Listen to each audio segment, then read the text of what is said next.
السلام عليكم ورحمة الله وبركاته. الحمد لله نحمده ونستعينه ونستغفره ونؤمن به ونتوكل عليه ونعوذ بالله من شرور أنفسنا ومن سيئات أعمالنا. من يهده الله فلا مضل له ومن يضلله فلا هادي له. نشهد أن لا إله إلا الله وحده لا شريك له ونشهد أن سيدنا مولانا محمدا عبده ورسوله. قال الله تعالى في القرآن العظيم والفرقان المجيد: أعوذ بالله من الشيطان الرجيم. بسم الله الرحمن الرحيم. يا بني لا تشرك بالله إن الشرك لظلم عظيم. وقال نبينا وحبيبنا قرة أعيننا محمد صلى الله عليه وسلم: أدبوا أولادكم على ثلاث: حب نبيكم وأهل بيته وقراءة القرآن، أو كما قال عليه الصلاة والتسليم. اللهم صل على سيدنا محمد وعلى آل سيدنا محمد طب القلوب ودوائها وعافية الأبدان وشفائها ونور الأبصار وضيائها وعلى آله وصحبه وسلم. அளவற்ற அருளாளன் நிகரற்ற அன்புடையோன் அல்லாஹுவின் திருப்பெயரால் தொடங்குகிறேன். எல்லாம் வல்ல அல்லாஹுவின் அன்பும் அருளும் நம் அனைவரின் மீதும் வந்து சேரட்டுமாக. நபிகள் நாயகம் ரசூலுல்லாஹி ஸல்லல்லாஹு அலைஹி வஸல்லம் அவர்களின் அன்பையும் ஷஃபாஅத்தையும் பெறுவதற்கு ரப்புல் ஆலமீன் நம் அனைவருக்கும் தௌஃபீக் செய்தருள்வானாக.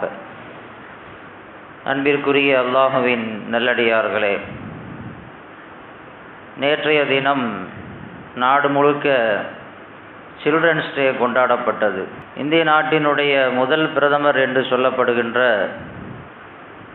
ஜவஹர்லால் நேரு பிறந்த தினத்தை நவம்பர் 14ஆம் தேதி அன்று குழந்தைகள் தினமாக இந்த நாடு கொண்டாடி கொண்டிருக்கிறது. குழந்தைகள் மீது அவர்களுக்கு இருந்த அதிக அன்பு, அதிக கவனம், அக்கறை, குழந்தைகளுடைய எதிர்காலத்தை குறித்து சிந்தனை, இதுவெல்லாம் அவருக்கு கொஞ்சம் கூடுதலாக இருந்த காரணத்தினால் அவர்களுடைய பிறந்த தினத்தை குழந்தைகள் தினமாக அறிவித்து இந்த நாடு ஒவ்வொரு வருடமும் நவம்பர் 14ஆம் தேதி சில்ட்ரன்ஸ் டே கொண்டாடப்படுகிறது. குழந்தைகளை பாதுகாப்பதற்கும் குழந்தைகளுடைய நலனில் அக்கறை செலுத்துவதற்காகவும் நாட்டில் நிறைய அமைப்புகள் இருக்கிறது, அம்சங்கள் இருக்கிறது. மாநில குழந்தைகள் பாதுகாப்பு சங்கம், மாவட்ட குழந்தைகள் பாதுகாப்பு பிரிவு, குழந்தைகள் நலக்குழு, குழந்தைகளுக்காக சிறப்பு காவல் பிரிவு, குழந்தைகளுக்கான சிறப்பு நீதிமன்றங்கள் என்றெல்லாம் பல்வேறு அமைப்புகள் குழந்தைகளுக்கென்றே தனிப்பட்ட முறையில் அவர்களை பாதுகாக்கவும் அவர்களின் எதிர்காலத்தை குறித்து சிந்திக்கவும் இந்த நாட்டில் உருவாக்கப்பட்டிருக்கிறது. குழந்தைகளுக்காக இத்தனை விஷயங்களை செய்யப்படுகின்ற இந்த நாட்டில் இன்றைக்கு குழந்தைகள் பாதுகாக்கப்படுகிறார்களா? அவர்கள் மீது கவனம் செலுத்தப்படுகிறதா? அவர்கள் சரியான முறையில் நடத்தப்படுகிறார்களா, உருவாக்கப்படுகிறார்களா? அல்லது அவர்களை பெற்றிருக்கிற பெற்றோர்களாக இருக்கக்கூடிய நாம் அவர்கள் விஷயத்தில் சரியாக நடந்து கொள்கிறோமா என்கிற சிந்தனை இந்த நேரத்தில் நமக்கு வர வேண்டும். பொதுவாக நம்முடைய குழந்தைகளுக்கு ஒரு 18-20 வயசு வர ஆரம்பிக்கும் பொழுதே அவர்களுடைய திருமணம் குறித்து நாம் யோசிக்க ஆரம்பிச்சிடும். எங்கே கட்டி கொடுக்கலாம், எங்கே பெண் எடுக்கலாம், அல்லது எங்கே மாப்பிள்ளையை தேடலாம் என்றெல்லாம் நாம் திருமணம் குறித்து சிந்திக்க ஆரம்பிச்சிடும். திருமணம் முடிகிற வரைக்கும் தான் ஆணாக இருந்தாலும் பெண்ணாக இருந்தாலும் இன்னாருடைய மகன் அல்லது இன்னாருடைய மகள் என்று உலகம் சொல்லும். திருமணம் ஆயிடுச்சு அப்படின்னு சொன்னால் அப்படி சொல்லாது, இவருடைய கணவர் அப்படின்னு சொல்லுவாங்க, அல்லது இவருடைய மனைவி என்று உலகம் சொல்லும். குழந்தைகள் பிறந்து விட்டால் அந்த குழந்தைகளுடைய பெயர்களை சொல்லி இவருடைய தகப்பன், இவருடைய தாய் என்று மக்கள் சொல்ல ஆரம்பிச்சிருவாங்க. அப்போ கிட்டத்தட்ட திருமணம் ஆகிற வரைக்கும் ஆணும் சரி பெண்ணும் சரி குழந்தைகளாகவே கருதப்படுகிறார்கள். அவருடைய மகன் அப்படின்னு தான் சொல்லுவாங்க, அவருடைய புள்ள அப்படின்னு தான் சொல்லுவாங்க, திருமணம் ஆகிற வரைக்கும். திருமணம் ஆகக்கூடிய அந்த பருவம் இருக்கிறது அல்லவா, 18, 20, 21 வயசு, அது வரைக்கும் இருக்கக்கூடிய பருவத்தை இஸ்லாம் 3 பகுதிகளாக பிரிக்கிறது. 3 பகுதிகளாக பிரித்து ஒவ்வொரு பிரிவிலும் பெற்றோர்கள் அந்த குழந்தையிடத்தில் எப்படி நடந்து கொள்ள வேண்டும் என்கிற அழகான வழிகாட்டுதலை நமக்கு சொல்லித் தருகிறது. அந்த வழிகாட்டுதலின்படி நம்ம குழந்தைகளிடத்தில் நடக்க ஆரம்பித்து விட்டோம் என்றால் அந்த குழந்தைகள் மிகச்சிறந்த ஒரு உருவாக்கத்தை பெற்று விடுவார்கள். மிகச்சிறந்த முன்மாதிரியான குழந்தைகளாக அவர்கள் வருவார்கள். 3 பகுதிகளாக பிரிக்குது. முதல் பகுதி விளையாட்டு பருவம், 2வது பகுதி கல்வி பருவம், 3வது பகுதி தோழமை பருவம். இந்த 3 பருவத்திலும் எப்படி நாம் இருக்கிறோம் என்பதை நாம் எண்ணி பார்க்க கடமைப்பட்டு இருக்கிறோம். முதல் 7 வயசு குழந்தைகள் விளையாட்டு பருவம். மார்க்க அறிஞர்கள் சொல்வார்கள், லாயினுஹு சபா லாயிபுஹு சபா, முதல் 7 வயது வரைக்கும் குழந்தைகள் விளையாட வேண்டும், விளையாட மட்டும்தான் செய்யணும். 2வது பகுதி தான் கல்வி பகுதி. அப்படின்னா 8 வயசுல தான் அந்த குழந்தைக்கு கல்வியை கொடுக்கணும். அதுதான் ஆரோக்கியமான முறை. 7 வயசு வரைக்கும் ஒரு குழந்தைக்கு எந்த டென்ஷன் இருக்கக்கூடாது, எந்த சுமையும் அந்த குழந்தைகள் மீது சுமத்தப்படக்கூடாது, ஒரே ஃப்ரீயா விளையாட விட்டுறணும். அதுதான் ஆரோக்கியமானது. இன்னைக்கு சிஸ்டமேட்டிக் மாறிடுச்சு. குழந்தை வயிற்றுல இருக்கும் பொழுதே சிந்திக்க ஆரம்பிச்சிடறாங்க, எந்த ஸ்கூலில் சேர்க்கறது, அந்த என்ன மாதிரி படிப்பை கொடுக்கறது, எந்த மாதிரி லைஃப் அமைச்சு கொடுக்கறது அப்படின்னு சிந்திக்க ஆரம்பிச்சிடுறாங்க. 2-2.5 வயசு ஆனவனே ஸ்கூலில் கொண்டு போய் சேர்க்கறதுக்கு முயற்சி பண்ணுறோம். விளையாடுறதுக்கு நம்ம விடுறதே இல்லை குழந்தைகளை. விளையாட வேண்டிய பருவத்தில் விளையாட வேண்டும். இஸ்லாம் அதற்கு வழிகாட்டுது. ஓடி ஆடி குழந்தைகள் விளையாடுகின்ற பொழுது உடல் மட்டுமல்ல அவனுடைய உள்ளமும் வலிமை பெறுகிறது. குழந்தைகள் தைரியசாலிகளாக வருவார்கள். எதையும் எதிர்கொள்ளக்கூடிய துணிவு பெற்றவர்களாக அவர்கள் பிற்காலத்தில் உருவாகுவார்கள். விளையாடும் போது கீழே விழுவான், காலில் அடிபடும், கையில் அடிபடும். அதையெல்லாம் அவன் எதிர்கொண்டால் பிற்காலத்தில் அவன் வளர்ந்து வரக்கூடிய பருவத்தில் யாரின் மூலமாக பிரச்சனைகளோ ஆபத்துகளோ வருகின்ற பொழுது அவன் பயந்து ஓட மாட்டான், துணிஞ்சு நிற்பான். ஏன்னா விழுந்து பழக்கம் இருக்கிறது, விழுந்து எழுந்திருத்து பழக்கம் இருக்கிறது, அடிவாங்கி பழக்கம் இருக்கிறது, காயப்பட்டு பழக்கம் இருக்கிறது. வாழ்க்கை என்றால் காயப்பட வேண்டும், ஒவ்வொரு விஷயங்களையும் துணிச்சலாக எதிர்கொள்ள வேண்டும் என்கிற அந்த பக்குவத்தை அந்த குழந்தைகளுடைய விளையாட்டு பருவம் கற்றுக் கொடுக்குது. இன்னைக்குள்ள உளவியல் அதை சொல்லுது. விளையாடக்கூடிய பருவத்தில் குழந்தைகளை விளையாட விடுங்க. அவர்களுக்கு பொறுமை ஏற்படுகிறது, தலைமைத்துவம் ஏற்படுகிறது, நல்ல ஆளுமை திறன் ஏற்படுகிறது. இதெல்லாம் எது கொடுக்குதுன்னா அந்த விளையாட்டு கொடுக்குதான். கல்வியோ ஸ்கூலோ கொடுக்கறது இல்லை. தலைமைத்துவம், ஒரு லீடர்ஷிப், ஒரு கம்பெனியை நடத்துகிற அளவுக்கு ஒரு தகுதி, ஒரு லீடர்ஷிப் வேணுமல்லவா. அந்த லீடர்ஷிப் எங்கே கிடைக்குதுன்னா குழந்தை பருவத்தில் அந்த குழந்தை விளையாடக்கூடிய அந்த விளையாட்டின் மூலம் கிடைக்குதுன்னு சொல்லுது இன்னைக்குள்ள அறிவியல். குழந்தைகளை விளையாடுறது விடுறது இல்லையே, குழந்தைகளுக்கு விளையாடுறதுக்கு நேரத்தை ஒதுக்குறது இல்லையே. ஃபுல் டயர்ட் இன்னைக்குள்ள இருக்கக்கூடிய குழந்தைகளுக்கு. காலையில் எந்திரிச்சதுலேருந்து நைட்டு 9 மணி வரைக்கும் ஓடிக்கிட்டே இருக்கான், அதுக்கு பிறகு சோர்ந்து படுத்துடுறான். ஓடுறான்னா படிப்புக்காக ஓடுறான், டியூஷனுக்காக ஓடுறான், விளையாட்டுக்காக எந்த ஒரு நேரமும் குழந்தைகளுக்கு நாம் ஒதுக்கி கொடுக்கறது இல்லை. அந்த மாதிரியான ஒரு கால சூழ்நிலை மாறிவிட்டது. குழந்தைகளோடு விளையாட வேண்டும், குழந்தைகளை விளையாட அனுமதிக்கணும், குழந்தைகளோடு நாமளும் விளையாடணும். முதல் 7 பருவம் பெருமக்கள் சொல்கிறார்கள் குழந்தைகளை விளையாடு விடுங்கன்னு சொல்லலை, லாயிபூஹு, அந்த குழந்தைகளோடு சேர்ந்து நீங்களும் விளையாடுங்கன்னு சொல்லி இஸ்லாம் நமக்கு சொல்லித் தருகிறது. குழந்தைகளை விளையாட அனுமதிக்கணும். பெருமானார் ஸல்லல்லாஹு அலைஹி வஸல்லம் அவருடைய சபையில் ஒரு சஹாபி வருவார். வரும்பொழுது ஒரு குழந்தையை கூட்டு வருவார், சின்ன குழந்தை. வரும்பொழுது அங்கேயும் ஓடிக்கிட்டே இருக்கும், விளையாடிக்கிட்டே இருக்கும். ஸல்லல்லாஹு அலைஹி வஸல்லம் அவர் பார்த்து ரசித்து கொண்டு இருப்பார்கள். அந்த குழந்தைகள் ஏதாவது ஒன்று கொடுக்குன்னு நினச்சா கொடுப்பாங்க. ஒரு நாள் ஒரு பெரிய உயர்தரமான ஒரு ட்ரெஸ்ஸு ஒன்று வந்துச்சு, அந்த குழந்தைக்கு கொடுத்தாங்க. அந்த குழந்தை பெருமானார் ஸல்லல்லாஹு அலைஹி வஸல்லம் பக்கத்தில் நின்று அவங்களுடைய முதுகில் நபித்துவத்தினுடைய முத்திரை இருக்கும் அல்லவா, அதை பிடிச்சி தொட்டு தடவி விளையாடிக்கிட்டு இருந்துச்சு. அவருடைய தந்தை கூப்பிட்டு அதட்டினார், இங்கே வா இங்கே வா, அங்கிட்டலாம் போகக்கூடாது, என்ன வேலை பார்க்குற, அப்படின்னு சொல்லி பிடிச்சி இழுத்தார். ஸல்லல்லாஹு அலைஹி சொன்னார்கள், தஅஹு, அந்த குழந்தையை விட்டுருங்க, அது விளையாடட்டும், அந்த குழந்தை விளையாடட்டும். குழந்தைகள்லாம் விளையாடத்தான் செய்யும். விளையாடக்கூடாதுன்னு சொல்லி குழந்தைகளை இன்னைக்கு தடுக்கக்கூடிய ஒரு சமூகமாக நம்ம மாறிச்சோம். என்ன ஒரே விளையாட்டு, என்ன ஒரே விளையாட்டு, என்ன ஒரே ஓட்டம் அப்படின்னு சொல்லி குழந்தைகளை நாம் அடக்கி ஒடுக்க நினைக்கிறோம். ஓட வேண்டிய நேரத்தில் ஓடத்தான் வேண்டும், விளையாட வேண்டிய நேரத்தில் விளையாடத்தான் வேண்டும். பெருமானார் ஸல்லல்லாஹு அலைஹி வஸல்லம் குழந்தைகளை விளையாட அனுமதிச்சாங்க, தன்னோடு விளையாடுறதுக்கு அனுமதிச்சாங்க. நாமெல்லாம் அறிந்த ஒரு செய்தி, உமர் இப்னு கத்தாப் ரலியல்லாஹு தஆலா அன்ஹு பெருமானாரை சந்திக்கிறதுக்கு வர்றாங்க. பெருமானாருடைய தோல் புஜங்கள், ஒவ்வொரு 2 தோல் புஜங்கள்லையும் அவங்களுடைய பேர பிள்ளைங்க உட்கார்ந்துருக்கிறாங்க. ஒரு தோல் புஜத்தில் ஹசன் ரலியல்லாஹு தஆலா அன்ஹு, இன்னொரு ஷோல்டரில் ஹுசைன் ரலியல்லாஹு தஆலா அன்ஹு உட்கார்ந்துருக்கிறாங்க. 2 பேரும் இப்படி தூக்கி பிடிச்சி நிற்கிறாங்க பெருமானார் ஸல்லல்லாஹு அலைஹி வஸல்லம். அந்த காட்சியை பார்த்த உமர் இப்னு கத்தாப் ரலியல்லாஹு தஆலா அன்ஹு சொன்னாங்களா, நிஅமல் மர்கப், நிஅமல் மர்கப், உங்களுக்கு கிடைச்ச மாதிரி ஒரு வாகன உலகத்தில் வேறு யாருக்குமே கிடைக்காது. பெருமானாருடைய தோளுக்கு மேலே நீங்கள் உட்கார்ந்துருக்கீங்களே, பெருமானார் உங்களை தூக்கி பிடிச்சி நிற்கிறாங்க, வாகனம் மாதிரி அவங்க தன்னை வாகனமாக ஆக்கி கொண்டு இருக்கிறார்கள். உங்களுக்கு கிடைச்ச வாகனம் மாதிரி உலகத்தில் வேறு யாருக்கும் கிடைக்க வாய்ப்பே இல்லை.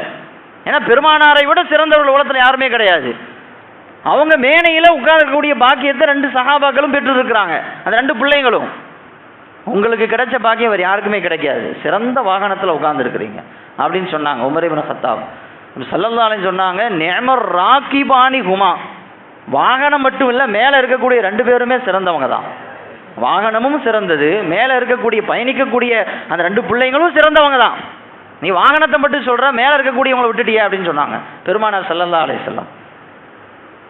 குழந்தைகளோடு விளையாடினார்கள் அருமை நாயகம் ரசூலுல்லாஹி ஸல்லல்லாஹு அலைஹி வஸல்லம். வரலாறு எந்த அளவுக்கு பதிவு செய்யப்பட்டிருக்கிறது என்று சொன்னால், ஒரு நாள் தொழுகை நடத்தி கொண்டிருக்கிறார்கள், சுஜூதுக்கு போயிட்டாங்க பெருமானார் ஸல்லல்லாஹு அலைஹி வஸல்லம். சுஜூதில் இருந்து எழுந்திருக்கவே இல்லை, நீண்ட நேரமாகியும் சுஜூதிலே இருக்கிறார்கள். தக்பீர் சொல்லி மறுபடியும் எஞ்சிக்கணுமா இல்லையா, எழுந்திருக்கல, கீழேயே சஜிதாவிலே இருக்கிறாங்க. சஹாபாக்களுக்கு ஒரு கட்டத்தில் அச்சம் வந்து விட்டது, பெருமானாருக்கு எதுவும் ஏற்பட்டு விட்டதோ, பெருமானாருக்கு எதுவும் மயக்கம் வந்துருச்சோ அல்லது மௌத்தாவே ஆயிட்டாங்களோ அப்படிங்கிற மாதிரிலாம் சஹாபாக்களுடைய உள்ளத்தில் அச்சம் ஓடிக்கொண்டே இருக்கிறது. தொழுகையில் எப்படி எஞ்சி பார்க்கறது, அவங்களும் சஜிதாவிலே இருக்கிறாங்க. நீண்ட நேரத்திற்கு பிறகு பெருமானார் ஸல்லல்லாஹு அலைஹி வஸல்லம் சஜிதாவில் இருந்து எழுந்திருச்சாங்க. எஞ்சி தொழுகை முடிஞ்சிச்சு. தொழுகை முடிஞ்ச பிறகு சஹாபாக்கள் கேட்டாங்க, யா ரசூலல்லாஹ், ரொம்ப நேரம் சஜிதா செஞ்சீங்களே, எங்களுக்கு ஒரு வகையில் அச்சம் வந்துருச்சு, உங்களுக்கு ஏதாவது ஆயிருக்குமோ அப்படின்னு பயப்பட ஆரம்பிச்சிட்டோம், என்ன காரணம்னு கேட்டாங்க. ஸல்லல்லாஹு அலைஹி வஸல்லம் சொன்னார்கள், நான் சஜிதாவுக்கு போகும் பொழுது என்னுடைய பேர பிள்ளைங்க முதுகு மேலே வந்து உட்காந்துக்கிட்டாங்க, மேலே வந்து உட்காந்துக்கிட்டாங்க. சரி, பிள்ளைங்க ஏறி உட்காந்துட்டாங்களே, உடனே இறக்கக்கூடாது அப்படின்னு சொல்லி அதுவாக இறங்கட்டுன்னு சொல்லி நான் உட்காந்து காத்துக்கிட்டு இருந்தேன் அப்படின்னு சொல்கிறாங்க ஸல்லல்லாஹு அலைஹி வஸல்லம். எந்த இடத்துல முசல்லாவில் இமாமாக நிற்கக்கூடிய பெருமானார் ஸல்லல்லாஹு அலைஹி வஸல்லம் சொன்ன வார்த்தைகள் இது. என் மேனையில் பேர பிள்ளைங்க உட்காந்துருந்தாங்க, உடனே இறக்கி வைக்கிறதுக்கு எனக்கு மனசு இல்லை, அதுவாக இறங்கி போட்டு நான் உட்காந்துட்டு இருந்தேன் நான் ஸல்லல்லாஹு அலைஹி வஸல்லம். எந்த அளவிற்கு சஹாபா பெருமானார் ஸல்லல்லாஹு அலைஹி வஸல்லம் குழந்தைகளோடு அவர்கள் விளையாடி இருக்கிறார்கள், விளையாடுவதற்கு அனுமதிச்சிருக்கிறாங்க அப்படிங்கிறத நாம் விளங்கணும். 7 வயது வரைக்கும் குழந்தைகள் விளையாடக்கூடிய ஒரு பருவம், விளையாட வேண்டும், விளையாட அனுமதிக்க வேண்டும், நாமளும் சேர்ந்து விளையாடணும். 2வது 7, 8 to 14. 2வது 7 அப்படிங்கிறது அந்த குழந்தைகளுக்கான கல்விக்கான பருவம். அந்த குழந்தைகளுக்கு தேவையான கல்வி, பக்குவம், வாழ்க்கையினுடைய கலைகள் எல்லாத்தையும் அந்த குழந்தைகளுக்கு சொல்லிக் கொடுத்துடணும். ஒழுக்கத்தை கற்றுக் கொடுக்க வேண்டும், நல்ல குணங்களை அந்த குழந்தைகளுக்கு சொல்லித்தர வேண்டும், யாரிடத்தில் எப்படி பேச வேண்டும் என்பதை கற்றுத்தர வேண்டும், யாரிடத்தில் எப்படி பழக வேண்டும் என்பதை கற்றுத்தர வேண்டும், யாரோடு பழக வேண்டும் என்பதையும் கற்றுத்தர வேண்டும். கல்வி பயிலக்கூடிய ஒரு பருவம் தான் 2வது 7. இந்த 2வது 7 அப்படிங்கிறது கல்விக்காக ஒதுக்கப்பட்ட ஒரு பருவம். ஏன்னா முதல் 7 குழந்தை பருவம், அது என்ன சொன்னாலும் அந்த காதில் விழாது, அது விளையாட்டுத்தனமாக ஓடிக்கிட்டே இருக்கும், அங்கே ஓடி இங்கே வரும், எதை சொன்னாலும் அதை காதில் விழாது, அது சீரியஸாக எடுத்துக்காது. அடுத்து 3வது 7 அப்படின்னு சொன்னால் அவன் பறக்க ஆரம்பிச்சிருவான், 14 வயசில் பறக்க ஆரம்பிச்சிருவான். நாம் சொல்கிற விஷயம் மண்டையில் உரைக்காது. அப்போ கரெக்டாக 8 to 14 வரைக்கும் தான் அந்த குழந்தைகள் கல்வி பயிலக்கூடிய அந்த பருவம், எது சொன்னாலும் உள்வாங்கக்கூடிய ஒரு பருவம். அந்த நேரத்தில் அந்த பருவத்தில் அந்த குழந்தைகளுக்கு தேவையான அத்தனை ஒழுக்கம் சார்ந்த விஷயங்களையும் குழந்தைகளுக்கு சொல்லி தந்துடணும். அல்லாஹ்னா யாரு, ரசூல்னா யாரு? நபிகள் நாயகம் ஸல்லல்லாஹு அலைஹி வஸல்லம் உங்கள் குழந்தைகளுக்கு 3 விஷயங்களை கொடுக்க மறந்து விடாதீர்கள். 3 விஷயத்தை கட்டாயமாக கொடுத்துருங்கன்னாங்க. அதில் முதல் விஷயம் ஹுப்பு நபியிக்கும், என்னுடைய பிரியத்தை உங்கள் குழந்தைகளுடைய உள்ளத்தில் கொடுத்துருங்க. பெருமானாரின் மீது அன்பை குழந்தைகளுக்கு நாம் ஆரம்ப பாடமாக தர வேண்டும். இரண்டாவது சொன்னார்கள் அஹ்லி பைத்திஹி, என்னுடைய குடும்பத்தார்கள் மீது இருக்கக்கூடிய நேசத்தையும் குழந்தைகளுக்கு நீங்க கொடுத்துருங்க. என்ன மட்டுமில்லை, என்னுடைய குடும்பத்தார்களையும் அவன் நேசிக்க வேண்டும். மூன்றாவது சொன்னார்கள் கிராஅத்துல் குர்ஆனி, குர்ஆனை ஓதக்கூடிய அந்த பக்குவத்தை, அந்த வழிமுறையை குழந்தைகளுக்கு சொல்லி தந்து விடுங்கள். குர்ஆனை ஓதணும். அவன் முதல்ல என்ன சொல்றாங்க பார்த்தீங்களா, பெருமானாரின் மீது மஹப்பத்தை குழந்தைகளுக்கு கொடுங்கங்கிறாங்க. என்னுடைய முஹப்பத்தை குழந்தைகளுக்கு கொடுத்துருங்க. ஏன் தெரியுமா, பெருமானாரின் மீது அன்பு வந்துருச்சுன்னா எல்லாமே அவன் தானா வந்துடும். அவனுக்கு தொழுக ஆரம்பிச்சிருவான், நோன்பு வைக்க ஆரம்பிச்சிருவான், எல்லா அமல்களும் செய்ய ஆரம்பிச்சிருவான், பாவத்திலிருந்து விலகி நடக்க ஆரம்பிச்சிருவான். ஏன்னா பெருமானார் ஸல்லல்லாஹு அலைஹி வஸல்லம் அவர்கள் இதை சொன்னார்கள், நான் செய்வான். ஸல்லல்லாஹு அலைஹி வஸல்லம் இதை தடுத்திருக்கிறார்கள், நான் செய்ய மாட்டேன், விட்டுருவான். மிகச்சிறந்த பக்குவத்திற்குரியவர்களாக அந்த குழந்தைகள் மாறிவிடுவார்கள். எப்பொழுதென்றால் அந்த குழந்தைகளுக்கு பெருமானாரின் மீது அளவு கடந்த அன்பை ஏற்படுத்தி விட்டால், அந்த பருவத்தில் கொடுக்க வேண்டிய எல்லாத்தையும் கரெக்டாக கொடுத்துட்டோம் அப்படின்னா அந்த குழந்தைகளுடைய எதிர்காலம் ரொம்ப சிறப்பாக இருக்கும். சஹ்லு துஸ்தரி ரஹ்மத்துல்லாஹி அலைஹி, மிகச்சிறந்த ஒரு மாமேதை, இறை நேசர். அவங்க சொல்கிறாங்க, நான் சின்ன பிள்ளையா இருக்கிற பொழுது ஒரு 3 வயசு 4 வயசு இருக்கிற பொழுது வீட்டில் உட்காந்துருப்பேன். என்னுடைய தாய் மாமா வீட்டில் தொழுதுட்டு இருப்பார். வீட்டில் நஃபிலான தொழுகைகள் தொழுவார், தஹஜ்ஜத் தொழுகை தொழுவார், லுஹா தொழுகை தொழுவார். நான் அதை பார்த்துக்கிட்டே இருப்பேன். ஒரு நாள் என்னை கூப்பிட்டு சொன்னார், இங்கே வாப்பா நீனும் வந்து ஒழு செஞ்சுட்டு என் கூட வந்து நின்று தொழுவு அப்படின்ட்டு சொன்னார். நான் போய் தக்பீர் கட்டி, எனக்கு தொழுகனாவே என்னன்னு தெரியாது, நான் போய் தக்பீர் கட்டி கூட நின்னேன். இப்படியே நாட்கள் தொடர்ந்து கொண்டே இருந்தது. டெய்லி அப்படியே தொழுதுகிட்டே இருந்த ஒரு கட்டத்தில் தொழுகையின் மீது எனக்கு ஈடுபாடு வந்துருச்சு. அந்த 4 வயசுல எனக்கு அதிகமாக தொழணும் அப்படிங்கிற அந்த ஈடுபாடு, அந்த இஷ்கு எனக்கு வந்துருச்சு. வீட்டில் நஃபிலான தொழுகைகளை தொழுகணும்னு சொல்கிறதுக்கு காரணம் என்ன தெரியுமா, இதுதான். ஸல்லல்லாஹு அலைஹி வஸல்லம் பரலான தொழுகைகளை பள்ளியில் தொழுவாங்க, நஃபிலான தொழுகைகளை வீட்டில் போய் தொழுவாங்க. அப்பதான் வீடு ஆபாதாகும். தொழாதவர்கள் கூட நம்மை பார்த்து தொழ ஆரம்பிப்பார்கள், குழந்தைகள் நம்மை பார்த்து தொழுகை கற்றுக்கொள்வார்கள்.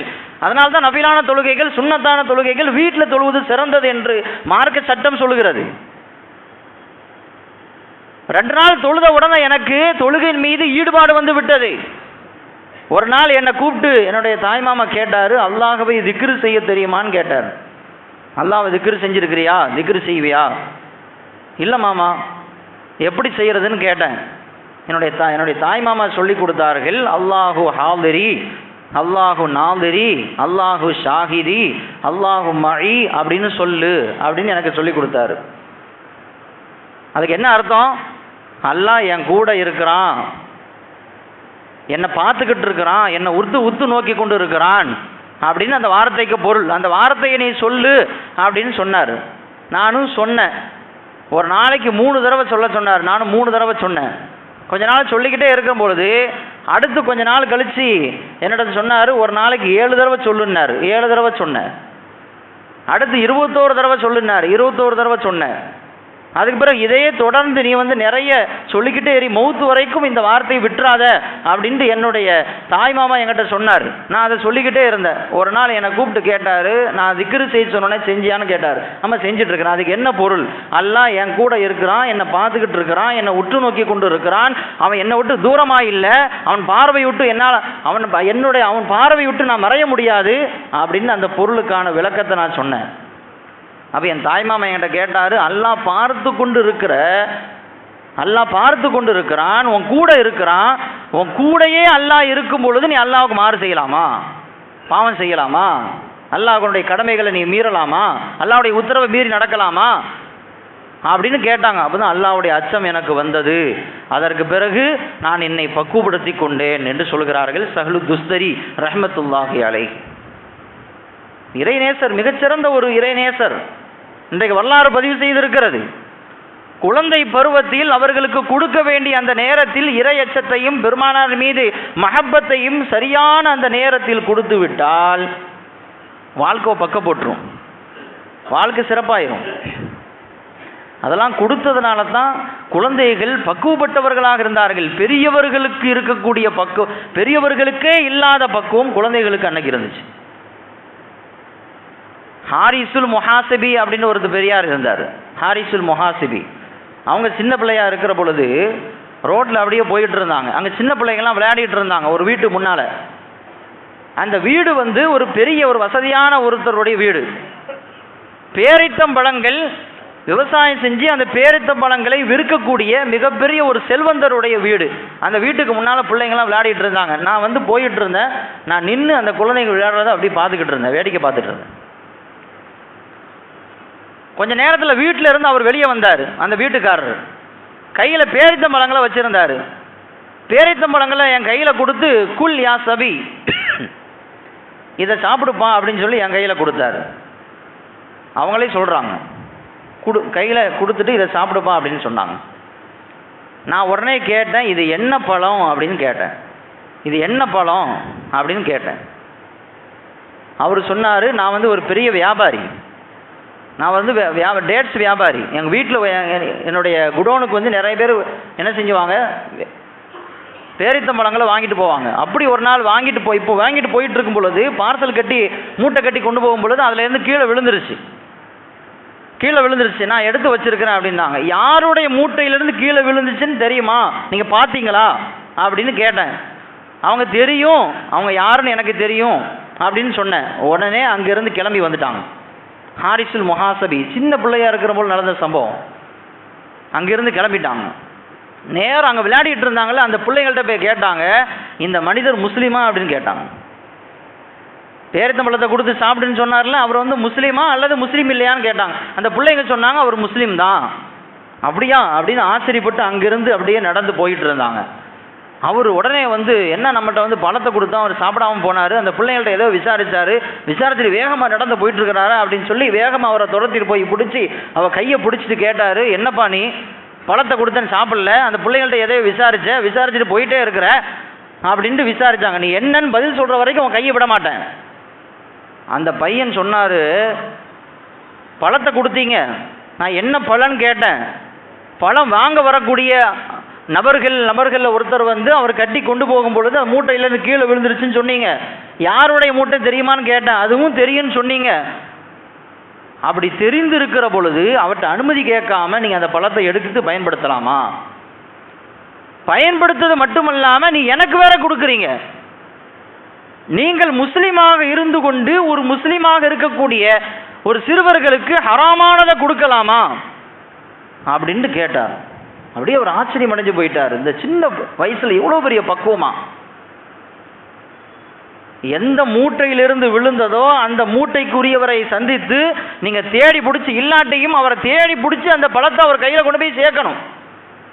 எந்த அளவுக்கு தேடணும் அப்படின்னு சொன்னா அந்த பையனே சொல்றாரு, எந்த அளவுக்கு தேடணும் அப்படின்னு சொன்னா, கடுமையாக தாகம் இருக்கக்கூடிய நேரத்தில் ரொம்ப உஷ்ணம், ரொம்ப தாகம் வந்துருச்சுன்னா தண்ணியை தேடி அலைவோமா இல்லையா? எங்கேயாவது தண்ணி கிடைக்காதா, எங்கேயாவது வாட்டர் பாட்டில் கிடைக்காதா அப்படின்னு தேடி அலைவோமா இல்லையா? தண்ணியை தேடி அலைவதை போன்று நீங்கள் அவரை தேடி அலையணும். தேடி அலைஞ்சு இது உங்களுடைய பொருள், உங்களுடைய பழம் அப்படின்னு அவர் கையில் நீங்கள் போய் கொடுக்கணும்.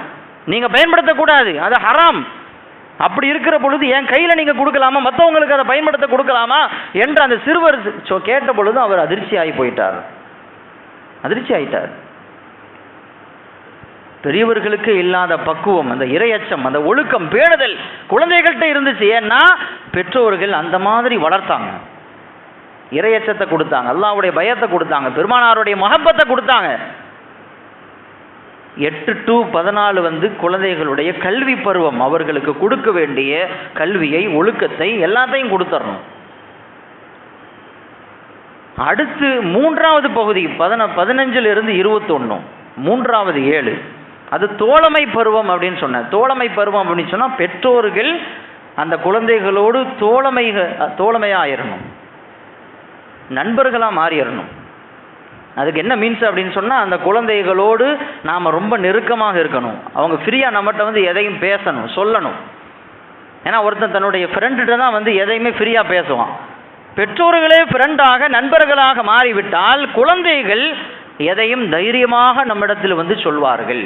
ஏன்னா 14 வயசை தாண்டிடுச்சுன்னா ஒரு ஆணோ பெண்ணோ வீட்டை விட்டு வெளியே போக ஆரம்பிச்சிருவான், உலகத்தை பார்க்க ஆரம்பிச்சிருவான். எப்போ உலகத்தை பார்க்க ஆரம்பிச்சிட்டானோ அவனுக்கு அடுத்தடுத்து பிரச்சனைகள் வர ஆரம்பிச்சிடும். அதுவும் பெண் பிள்ளைகளாக இருந்தால் பாலியல் குற்றங்கள், பாலியல் தொந்தரவுகள் அந்த குழந்தைக்கு வர ஆரம்பிச்சிடும். இப்போ அந்த பெற்றோர்கள் குழந்தைகளோடு டீப்பாக பழகலை, அந்த டிஸ்டன்ஸை மெயின்டைன் பண்ணிக்கிட்டே இருந்தோம் அப்படின்னு சொன்னால் அந்த குழந்தைகள் சந்திக்கக்கூடிய ஆபத்துக்களை நம்ம சிந்தனைக்கு வராமையே போயிடும், அவங்க தரமாட்டாங்க.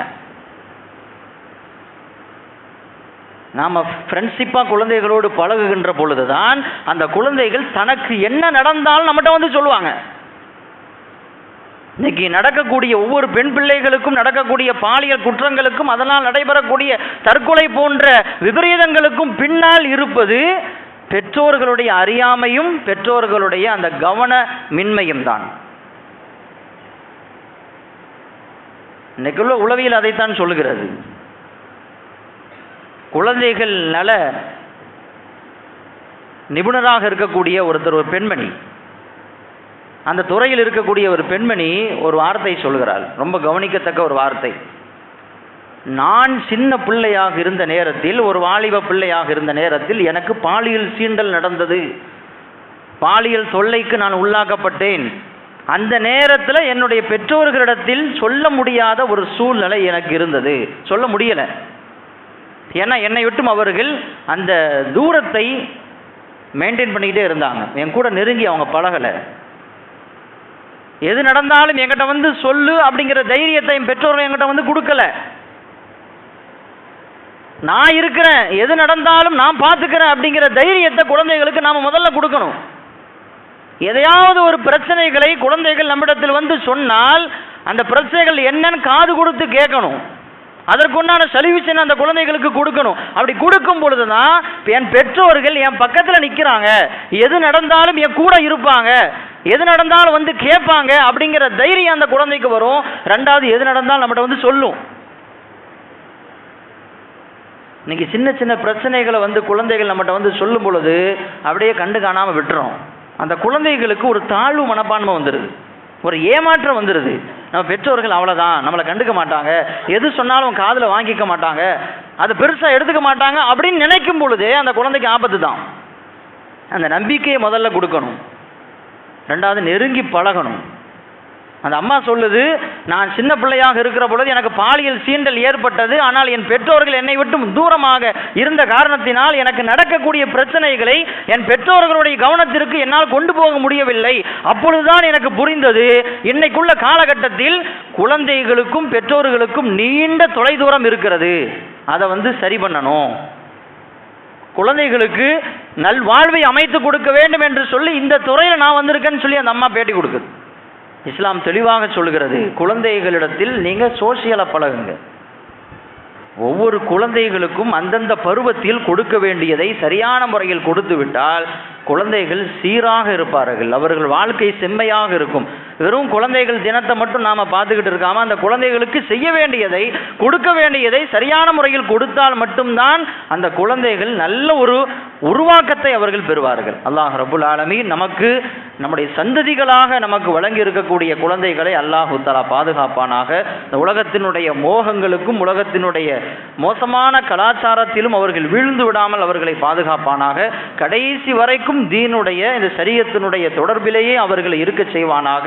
பெற்றோர்களின் கண்ணியம் என்ன, இந்த மார்க்கத்தினுடைய உயர்வு என்ன என்பதை புரிந்து கொண்டு அவர்கள் சரியான முறையில் தங்கள் வாழ்க்கையை அமைத்துக் கொள்ளக்கூடியவர்களாக அல்லாஹ் ரப்புல் ஆலமீன் அவர்களை ஆக்கி அருள் புரிவானாக. அவர்களை கொண்டு பெற்றோர்களாக இருக்கக்கூடிய நமக்கு கண்ணியம் கிடைக்க அல்லாஹ் தௌஃபீக் செய்வானாக. நம் பிள்ளைகளுடைய எதிர்காலத்தை அல்லாஹு தஆலா சிறப்பான எதிர்காலத்தையும் வளமான செழிப்பான ஒரு நிலையையும் அல்லாஹு தஆலா அவர்களுக்கு வழங்கி மிகச்சிறந்த முன்மாதிரியான ஒரு தலைமுறையை சார்ந்தவர்களாக அல்லாஹ் ரப்புல் ஆலமீன் அவர்களை ஆக்கி அருள் புரிவானாக. வ ஆகிரு தஅவானா அல்ஹம்துலில்லாஹி ரப்பில் ஆலமீன். அஸ்ஸலாமு அலைக்கும் வரஹ்மத்துல்லாஹி வபரகாத்துஹு.